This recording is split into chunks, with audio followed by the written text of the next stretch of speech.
Olá, pessoal. Aula número 10 de Geografia, tá?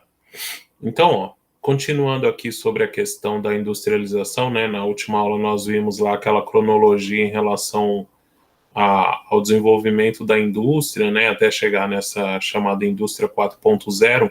E aí tem um esqueminha, né? Para vocês tentarem simplificar isso dentro da cabeça de vocês aí em relação ao que é essa indústria 4.0, né? Então, o primeiro processo aí que nós temos, são as pessoas, mais a informação, né, que nós vamos ter a internet, né? Então, você precisa das pessoas para que deem um comando, né?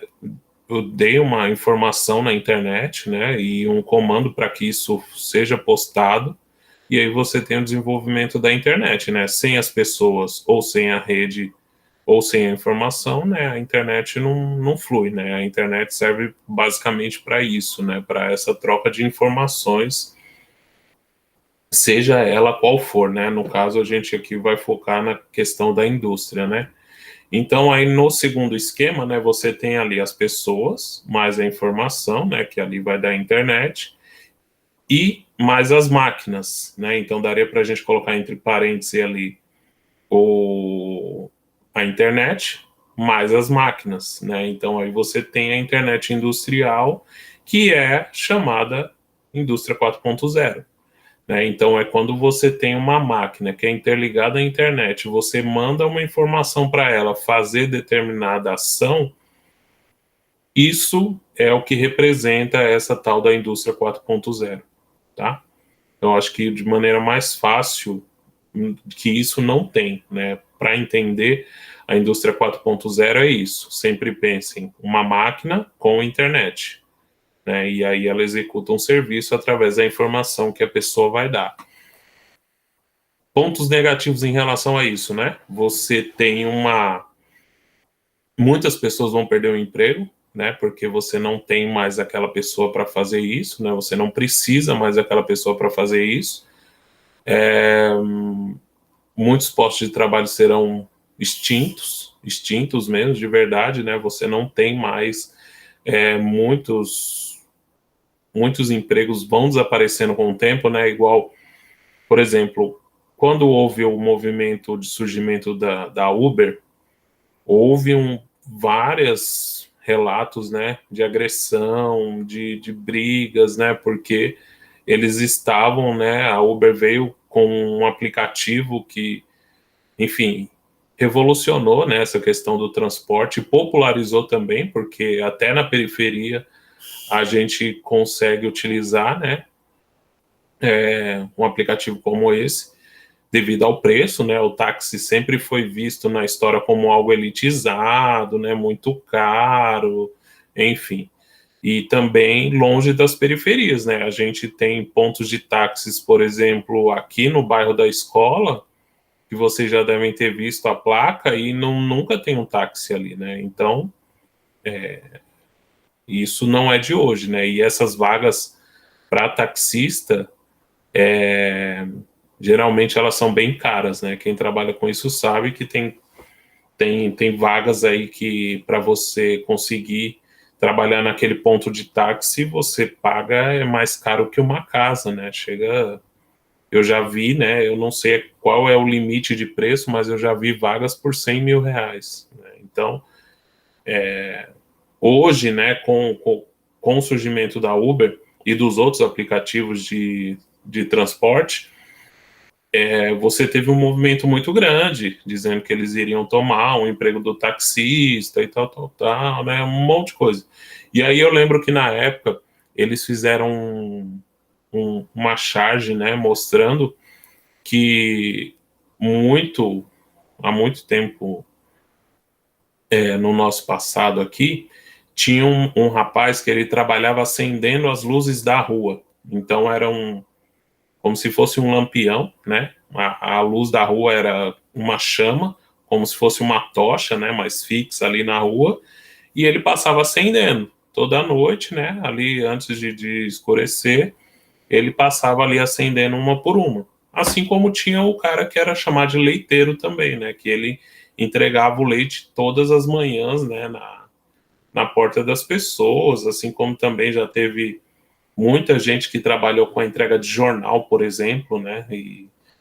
E hoje em dia, né, quase não se tem jornal impresso, né? Muito menos assinatura de jornal impresso hoje em dia são poucas as pessoas que mantêm, né? Assim como telefone fixo e todas aquelas outras coisas que a gente já citou aqui. Então, esse movimento de extinção de alguns cargos, né, é muito comum, né? O ônibus, por exemplo, o ônibus tem a questão do cobrador, né? Acho que já teve uma época que tinha até mais, mas muitos dos ônibus era só o motorista, né, para fazer as duas funções. Hoje, com o cartão, né, cartão de ônibus, ficou mais fácil, mas alguns anos atrás era tudo no dinheiro, né, não tinha essa opção de pagar com cartão e ser mais ágil, né, essa passagem das pessoas. Então, se a gente for caminhando e observando outros locais, né, você vai ver que muitas vezes você tem essa questão da substituição das pessoas por um computador, né? A Zona Azul, por exemplo, é um exemplo também, né? A Zona Azul onde os carros estacionam, a anterior era muito comum, né? Que você tinha mais máquinas, né? Você colocava a moedinha lá e saía o comprovante do seu carro. E hoje em dia, né, já com o problema de licitação, essas coisas aí que ocorreu em Guarulhos, eles colocaram as pessoas para vender o bilhete novamente, né? Mas hoje, nesse retorno, já voltou com o aplicativo, né? Então você tem aí hoje vários aplicativos também que substituem aí várias pessoas, né? Por exemplo, um telefonista, né? Se você fizer tudo automático lá, você não precisa de um telefonista para atender cada pessoa, né? Você vai ter uma para atendimento ao cliente, para reclamação, essas coisas, mas para atender, marcar uma consulta, né? Ou fazer uma compra, né? Igual no iFood, que você pode fazer uma compra no mercado inteiro ali e isso vem para você, né? Então, é um processo que é irreversível. Né? Muitas funções, a tendência é que, que se fiquem extintas mesmo, porque a máquina vai substituir, né? Muitas funções. E aí tem essa foto aí, né? Uma imagem que exemplifica muito isso que eu estou falando, né? Ali vocês estão vendo a linha de produção de automóveis, né? E você tem o braço ali trabalhando em cima do carro, né? Então, hoje em dia já é comum, né? A pintura é feita por máquinas, né? Aí você vai.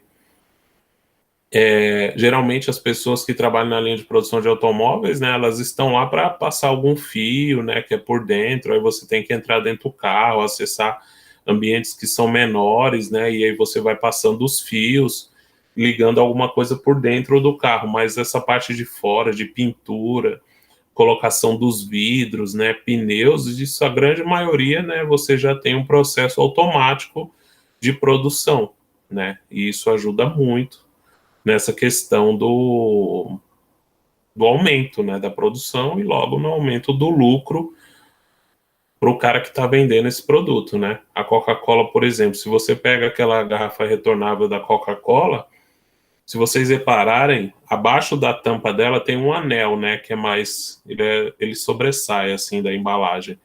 Aquele anel, ele funciona para isso. Por quê? Na garrafa que é descartável, você também tem esse anel. Por quê? Na produção, a máquina vem com uma garra e encaixa ali.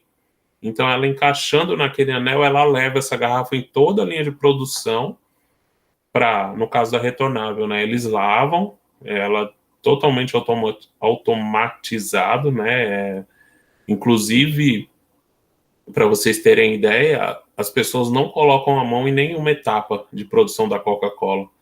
você tem só ali a empilhadeira descarrega do caminhão na caixa, a máquina ela consegue tirar da caixa, colocar ali na esteira de produção, faz a lavagem da garrafa, passa por toda a linha, né, para tirar a marcação da validade, essas coisas, e ela recebe o líquido, né, novamente, coloca a tampa, e tudo isso é feito automaticamente. Inclusive, quando ela está pronta, que ela sai da linha de produção, a própria máquina coloca essas garrafas de Coca-Cola numa caixa e ela mesma embrulha, né, passa um plástico filme ao redor dessas caixas e a empilhadeira coloca no caminhão.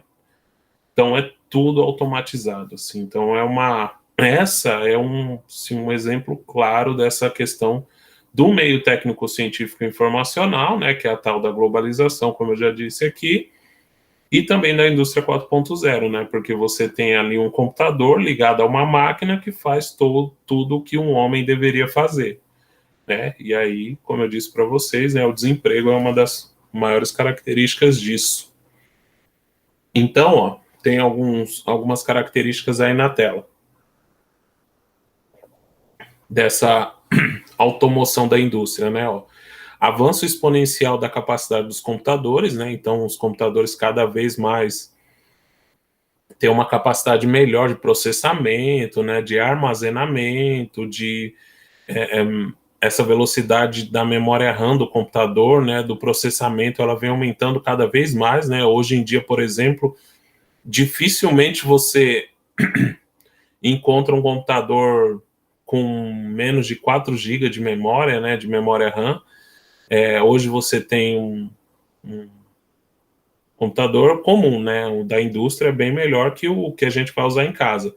Mas o computador comum hoje já vem com esse HD que é sólido, né, que eles chamam de SSD, que também, assim, tem uma capacidade melhor e uma durabilidade melhor que o HD comum, né, que corre o risco de travar a agulha, essas coisas todas. Então, esse avanço, né, da produção dos computadores, eu posso estar aqui no Brasil e mandar um comando via internet para uma máquina que está lá na Alemanha para que ela tenha determinado ritmo de produção, por exemplo. Né? Então, eu, como dono de empresa, eu posso dar um comando de qualquer parte do planeta que eu tiver, né? Já que as máquinas estão ligadas à internet, né? Então, isso tem que acontecer, né? Até porque se você não aumenta a capacidade dos computadores, logo, né, você não tem como fazer interligações, né? Você não tem uma velocidade adequada para você trabalhar, e isso acaba causando irritabilidade também, né? Quando você não tem uma máquina ali que é suficiente para você executar o seu trabalho, você acaba chocando com isso aí. Então, é fundamental que a máquina tenha essa capacidade de armazenamento, né, que é a questão do HD, né, que a gente chama, que é o mais comum, ou SSD, né, que é onde o computador guarda ali sua foto, seus documentos, né, os seus vídeos, ali onde está guardado isso, e a capacidade de processamento, né, que no caso é a memória RAM. Tem computadores, né, hoje em dia, que são do tamanho de uma casa, né? Você tem ali vários, né? Teve até um problema esse mês passado, eu acho, que foi com a base de dados da CNPq, né? Que houve um grande colapso lá e perderam vários currículos de pesquisadores aqui do Brasil. Então, essa capacidade, né? Ela é assim, é totalmente diferente do nosso que a gente tem em casa, né? Você tem, como eu disse, computadores do tamanho de uma casa, né, para armazenar, e imagina o banco de dados do governo federal, né? Então, você precisa de muito espaço porque, né, precisa armazenar e processar todos esses dados, né? Quando você saca um dinheiro aqui em São Paulo, se você tirar um extrato ao mesmo tempo, se outra pessoa, né, uma conta conjunta, a pessoa está lá no Ceará, tira um extrato lá, já vai aparecer onde você sacou, quanto você sacou, né? Então, imagina também essa questão dos bancos, né? Então é isso, pessoal. Vou continuar na próxima aula a partir desse slide, tá bom? Até mais. Obrigado.